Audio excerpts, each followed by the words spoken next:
Hi, I'm Chris Gumas. Welcome back to Ruland's Collar and Coupling Corner, the only weekly show that answers your shaft collar and coupling questions. This week's question comes to us from a user in Sioux Falls, South Dakota.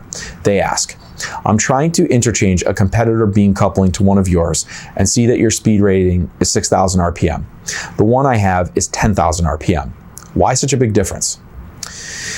This is probably a better topic for a late night discussion at the coupling bar. In the small servo coupling range, like what we make, there's no standardization like there is in something like the L series type jaw couplings. For example, we rate our couplings with all factors at maximum. The primary factors are torque, misalignment, and speed. We feel this gives designers the best information on how hard the coupling can actually be pushed. Every manufacturer is different though, and communicates information that they feel best informs their audience.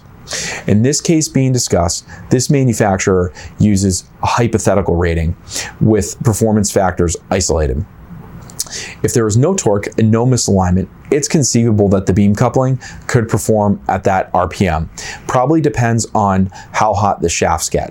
When you count for axial motion, it's primarily thermal expansion of the shafts. So as long as the shafts aren't too hot, it's conceivable the coupling could work fine at that RPM.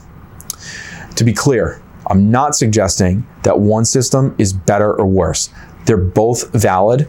The engineer needs to understand how the manufacturer rates their couplings so that they can account for that in their design as well as how they test within the system. One thing that is consistent amongst us manufacturers is we always recommend to test before implementing. Thanks, and I'll see you next week.